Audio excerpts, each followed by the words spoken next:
fasse un petit récap bilan de l'année. On l'avait annoncé, donc on va le faire de cette manière. Je vais vous donner la main chacun. Vous allez me donner la news de l'année et la wishlist pour l'année prochaine. Qu'est-ce qui vous a manqué globalement en annonce ou c'est quoi votre rêve fou? Globalement, le petit bilan, hein, quand même, je vais vous faire l'intro. Moi, je suis extrêmement content et fier d'être là pour ce dernier épisode de l'année parce que quand on s'est lancé en janvier, on savait pas à quoi s'attendre. On pensait même pas qu'on passerait sur Twitch dans l'année. Et finalement, on y est. On a nos épisodes, on a notre public aussi parce qu'on nous croise souvent et on nous dit tiens, j'ai suivi votre vidéo, c'est top. Et apparemment, le format plaît bien. Donc, déjà, je pense que, sans se lancer des fleurs, on a réussi à peu près à faire ce qu'on voulait. Et c'est un peu le mot à passer aussi à tout expert consultant qui voudrait se lancer. Le studio YouTube est pas forcément facile à la maison, mais il est possible dans l'entreprise et à moindre frais. C'est important de le dire. Hein, c'est que ça a été que de la récup pour faire le super studio qu'on a derrière. Gros message de remerciement aussi quand même à Antoine qui permet. Antoine, la régie.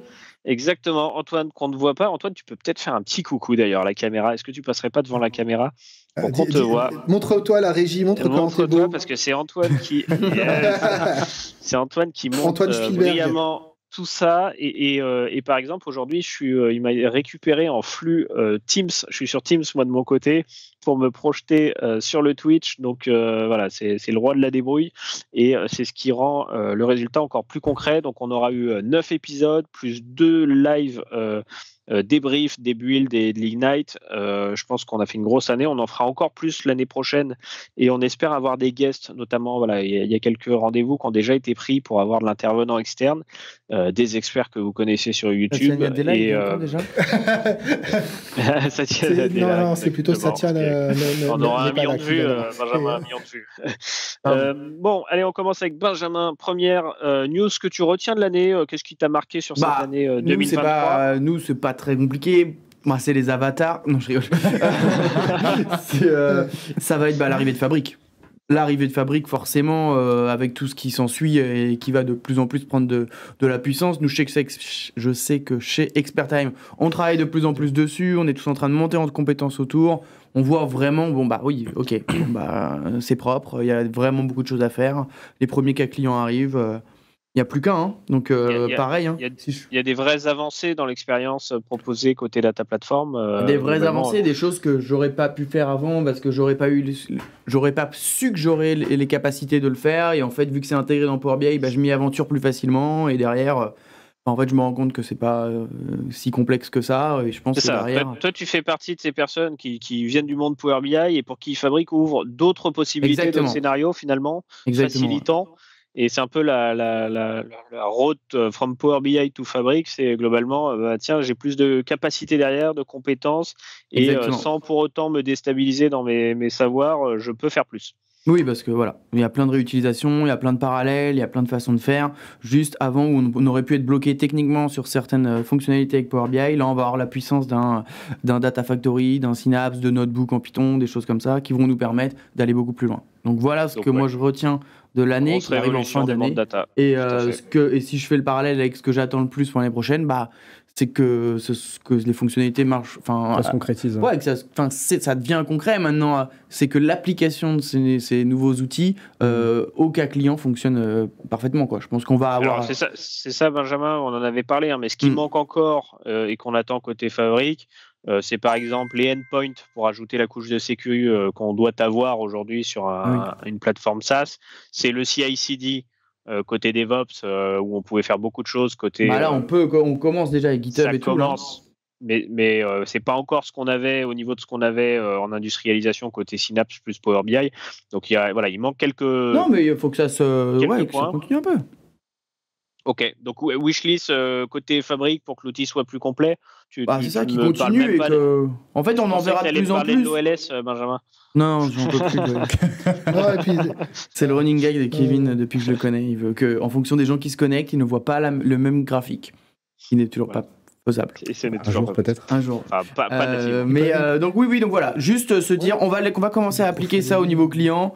Et donc forcément derrière, on veut voir comment ça évolue, on a envie de tester et, avec parce que là on travaille sur des labs, c'est cool, mais les labs c'est pas la vraie vie. Mais maintenant on veut faire ça dans la vraie vie. Oui, il y a beaucoup on a vu beaucoup de choses de labos on a beaucoup de choses qu'on aimerait dans la vraie vie. Ouais. Je pense que ça peut aussi résumer beaucoup des news de cette année, quoi. Kevin, à toi, une news que tu retiens et une wishlist pour l'année prochaine. Ok, alors la news que je retiens, même si j'avais envie de dire très fort Copilot M365, non, c'est les Microsoft qui fait ses propres puces. Non, Microsoft qui fait ses propres puces, son propre CPU, sa propre puce dédiée à l'IA dans ses infrastructures Azure.